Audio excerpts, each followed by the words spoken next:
Hello friends, எல்லோரும் எப்படி இருக்கீங்க? நான் உங்கள் விஜய். இன்றைக்கி உங்களுக்கு ஒரு சூப்பரான ஃப்ரைட் ரைஸுங்க. ஃப்ரைட் ரைஸ்னால் இது நார்மலாக நம்ம செய்கிற ஃப்ரைட் ரைஸ் கிடையாது. இது நம்ம வீட்டிலவே அரைச்சி சாஸ் பண்ணிவிட்டு அதில் பண்ணுற ஒரு ஃப்ரைட் ரைஸ். ரொம்ப ரொம்ப ஈஸி. ஒரு மிக்ஸி ஜார் எடுத்துக்கோங்க. இதில் ஒரு 10 பல் பூண்டு போட்டுக்கோங்க. அப்புறமா ஒரு வெங்காயம், பாதி வெங்காயம் போட்டுக்கோங்க.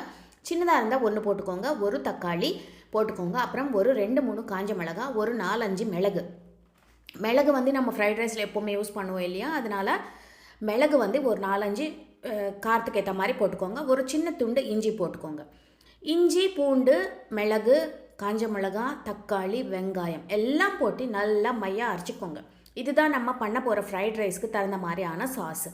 இதுதான் நம்ம யூஸ் பண்ணி ஃப்ரைட் ரைஸ் பண்ண போகிறோம். நான் ஏற்கனவே பாஸ்மதி ரைஸ் வேக வச்சு நல்லா ஆற வச்சு வச்சுருக்கேன். இப்போ கடாய் சூடு பண்ணிக்கோங்க. இதில் எண்ணெய் ஊற்றிக்கோங்க. ஒரு 2 ஸ்பூன் எண்ணெய் போதும். இதில் நான் குடமிளகா, கேரட்டு, வெங்காயம் யூஸ் பண்ணியிருக்கேன். நீங்கள் ஸ்வீட் கார்ன் யூஸ் பண்ணிக்கலாம். அதே மாதிரி கேபேஜ், முட்டைக்கோஸ் போடலாம். அதே மாதிரி நம்ம பேபி கார்ன் இருக்கும், அது போடலாம். மஷ்ரூம், காளான் போடலாம். இந்த மாதிரி காயெல்லாம் கூட நீங்கள் சேர்த்துக்கலாம். இப்போ இது நல்லா ஃப்ரை பண்ணிக்கோங்க. இந்த போட்ட காய்கறி இந்த எண்ணெயில் நல்லா ஃப்ரை பண்ணிக்கோங்க. நீங்கள் நான்ஸ்டிக் கடாய் இல்லைன்னா ஐரன் கடாய், இரும்பு கடாய் யூஸ் பண்ணிக்கோங்க. அதுதான் ஃப்ரைட் ரைஸ்க்கு நல்லாயிருக்கும். இல்லைன்னா நம்மளுக்கு ஃப்ரைட் ரைஸ் அவ்வளோ டேஸ்டியாக இருக்காது. இது கொஞ்சம் இந்த மாதிரி இரும்பு கடாயில் இல்லை நான்ஸ்டிக்கில் பண்ணால் தான் நல்லாயிருக்கும். இப்போது நல்லா ஃப்ரை பண்ணிக்கோங்க. ஃப்ரை பண்ணதுக்கப்புறம் ஒரு பாதி வெந்தால் போதும். ஏன்னா இந்த காய்கறி எல்லாம் நம்ம அப்படியே கேரட் அப்படியே சாப்பிட்லாம். அப்புறம் குடமிளகா ரொம்ப வேகிறதுக்கு டைம் எடுக்காது. அதனால் நீங்கள் ரொம்ப ஃப்ரை பண்ணிடாதீங்க. ஒரு நார்மலாக கொஞ்சம் இந்த மாதிரி சாஃப்டாக ஆயிடுச்சுன்னா போதும். இப்போ இதில் நம்ம ஏற்கனவே அரைச்சி வச்சுருக்கோம் இல்லையா பேஸ்ட்டு, அது இதில் போட்டுருங்க. நம்ம எல்லாமே பச்சையாக சேர்த்துருக்கோம். அதனால் நம்ம இந்த எண்ணெயில் இந்த நம்ம போட்ட பேஸ்ட் நல்லா வதக்கணும். ஒரு 2-3 நிமிஷம் இந்த எண்ணெயில் நல்லா மிக்ஸ் பண்ணிகிட்டே வதக்கிடுங்க.